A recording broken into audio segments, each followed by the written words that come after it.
बिस्मिल्लाहिर्रहमानिर्रहीम। जी अस्सलाम वालेकुम। अपने चैनल वॉइस डिस्कवरी के साथ राशिद खान आपकी खिदमत में हाजिर है। हम अपने गांव के करीब 2-3 किलोमीटर के फासले पर एक अनार की बाग के अंदर मौजूद हैं। तो इस अनार के बाग के मुतालिक कुछ मेरे साथ ये भाई मौजूद हैं। यहाँ पर ये हैं, इनके इंचार्ज हैं, ये हाजी अकरम ख़ान, हाजी असलम ख़ान। ये उनका रकबा है, 30 अनार से 3 किलोमीटर दूर है। तो मैं थोड़ी सी मालूमात लेता हूँ इस बाग के बारे में। जी भाई, आपका क्या नाम है? अस्सलाम वालेकुम जी, मेरा नाम मोहम्मद रमज़ान है। मोहम्मद रमज़ान, आप कब से यहाँ पर काम कर रहे हैं? मैं 2002 से काम कर रहा हूँ उनके पास में, हाजी मोहम्मद अकरम ख़ान के पास। अच्छा, ये अब ये कंट्रोल हाजी मोहम्मद अकरम ख़ान साहब के पास है या उनके बेटे के पास है ये कंट्रोल इसका? ये जो है ये अब्दुर्रहीम ख़ान और बब्बी ख़ान के कंट्रोल में है ये। अच्छा, अब्दुर्रहीम ख़ान बब्बी ख़ान, उस बब्बी ख़ान के कंट्रोल में है। तो ये पहले तो यहाँ भाई क्या नाम है आपका? मोहम्मद रमज़ान। मोहम्मद रमज़ान भाई, यहाँ पहले पपीता भी था, वो बाग वो भी था, वो फिर क्यों ख़त्म किया है?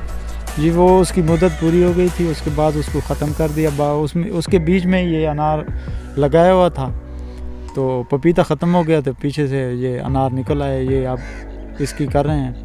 अच्छा, पपीता मेरे ख्याल में 7 उन्होंने आगे भी कहीं काश्त किया हुआ है इसके अलावा? जी 7 एकड़ किया हुआ। 7 एकड़। तो पहले वैसे यहाँ सुना है भाई, इसको वैसे बीमारी भी कोई लगती है पपीते को, ये क्या मसला होता है इसके साथ ज़्यादा? ये जी कोई वायरस होती है, जिस तरह कपास को लगती थी ना पहले वो पत्ता मरोड़, वैसी कोई बीमारी है वो लगती है। उसके बाद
को इसको लगाए हुए 2.5 साल हो गए हैं। तो ये अभी तैयार, अभी मराहिल में है कि तैयार हो चुका है या कितना अर्सा और लेगा?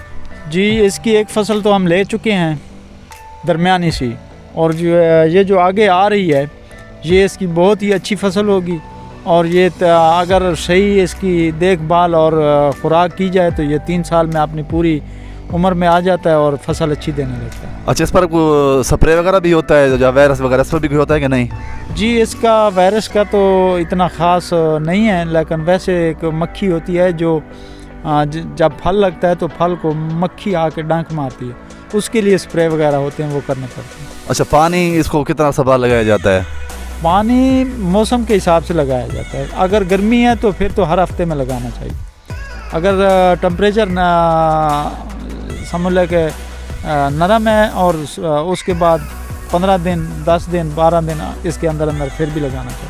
मतलब गर्मियों का मौसम है तो 10-12 दिन के बाद लगाना पड़ता है? 1 हफ्ते बाद लाजमी पानी लगाना है। गर्मी मई जून का महीना, गर्मियों में 1 हफ्ते के बाद।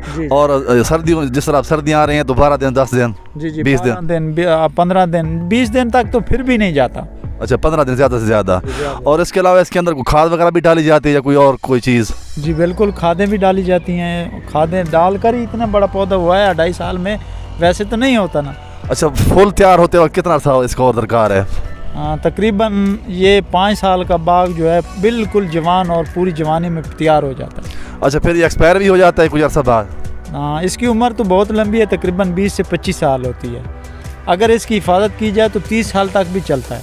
अच्छा, 30 साल तक भी चलता है। ये कितने एरिया पे काश्त किया हुआ है ये बाग? ये जी 4 एकड़ पे किया हुआ है। 4 एकड़ पे? अच्छा, तो मज़ीद मतलब इसके अंदर आपने और कोई ये घास वगैरह भी उगाया हुआ है मेरे ख्याल में? ये सब्जियात हैं जो लगाई हैं, और इसी से इसका फ़ायदा ये है, ये ज़मीन खाली पड़ी थी और हमने सब्जियात लगा दी। तो सब्ज़ी कौन कौन सी लगाई है यहाँ? ये जी शलजम है, मूली है, मेथी है, पालक है, इस तरह की सब्जियां लगाई हैं। ये किसके आप खुद लेते हैं या ये भी वो लेते हैं, ये जो मालकान है? जी ये वैसे तो सब खर्चा मालकान का होता है, उसके बाद ये कटाई करके कुछ मुलाजमों को दी जाती है, कुछ मंडियों में भेज दी जाती है जो बहुत ज़्यादा होती है। अच्छा, और ये जिस तरह मौसम अब आ रहा है भाई, त्रेल पड़ेगी ऊपर से सर्दियों में, तो इसको पौधे को उससे कोई नुकसान नहीं होता नमी वगैरह से? नहीं जी, इसको नहीं होता। अच्छा, और जो पपीते की काट से उसको नुकसान होता है और किसको नुकसान होता है, किस किस पौधे को नुकसान होता है ऐसे नमी से? नमी से जी अगर पपीता छोटा हो तो उसको तो नुकसान होता है, उसके ऊपर ना वो हम लगाते हैं शॉपर। अच्छा, उसका एक शेड बनाते हैं, वो ऊपर से ढक देते हैं। उसके बाद आम को ज़्यादातर चाहिए कि वो बंद करना पड़ता है। बकाया ये अनार है, किन्नू, माल्टा, उसके बाद ये जो लेमन है, इसको नहीं चाहिए। अच्छा, इसको नहीं चाहिए। तो मतलब ये तकरीबन आपने गिना हुआ है भाई राउंड अबाउट कितने इसके अंदर पौधे लगे हुए हैं? ये तकरीबन 1 एकड़ में 120 पौधे लगे हुए हैं।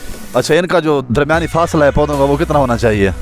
हमने तो लगाए हैं सर इस तरह जो है ना, मगरब मशरक़ में ये इनका 14 फुट जी, और उसके बाद जो है ना शुमाल जनूब ये इसका है 18 फुट का फासला। अच्छा, इस तरह मतलब इसकी इनकी काट छांट भी करनी ज़रूरी होती है? जी, देखभाल तो बहुत ज़रूरी है, गोडी वगैरह इनकी? हाँ, वो भी बहुत ज़रूरी है, उसके बगैर तो ये चलता ही नहीं। मतलब इसके अंदर फिर हल चलाए जाते हैं ट्रैक्टर के ज़रिए? जी, ट्रैक्टर वो तो एक फासला महदूद होता है, जितना ज़्यादा फासला रखेंगे ट्रैक्टर चलेगा, अगर फासला कम रखेंगे तो ट्रैक्टर। हमारे पास एक छोटा रूटावेटर है जो बाहर से आए हुए हैं और वो सिर्फ बागात के लिए है, वो हमने मंगाया हुआ है, वो इंशाल्लाह इधर चलाते हैं और इसकी जो ज़मीन हमवार करते हैं उसी से। अच्छा, ट्रैक्टर भी इसके लिए ख़ास मखसूस छोटा है बाग वाला या बड़ा ट्रैक्टर चलता है यहाँ पे? वो फासले के मुताबिक होता है, अगर बहुत फासला है तो बड़ा ट्रैक्टर चल सकता है, अगर छोटा फासला थोड़ा है तो उसमें छोटा ट्रैक्टर इस्तेमाल होना चाहिए। ठीक है जी, बड़ी मेहरबानी जी, मालूमात आपने दी हैं थोड़ा। अच्छा भाई, थोड़ा सा ये बताएंगे आप भाई, ये तकरीबन कितनी लागत होती है 1 एकड़ पे अगर ये उगाना हो, ये बाग लगाना हो, 1 एकड़ पे लगाना हो ये अनार का, ये इस पर कितनी लागत तकरीबन आ जाती है? मोहतरम, जब हमने ये पौधा मंगवाया था ना, उस वक्त हमें मिला था 50 रुपए का पौधा। अब ये जो महंगाई के हालात है, अब ये हमने लेमन मंगाया, पीछे से लेमन का ना बाहर बाउंड्री लगाई है चारों तरफ से, ये हमें मिला है 80 रुपए का। किराया इसके ऊपर पड़ गया है तकरीबन 100 रुपये में हमें आया है। तो इसके ये जो अनार है ये भी इसी तरह है, तकरीबन 100-110 रुपये का एक बूटा पौधा मिलता है। तो उस हिसाब से आप बना लें, अगर 120 लगाने हैं तो 100 रुपये के हिसाब से वो 12,000 रुपये बन गए, अगर कम लगाने हैं तो वो पैसे कम हो जाएंगे। तो ये तो अपने ही हिसाब के साथ होता है ना,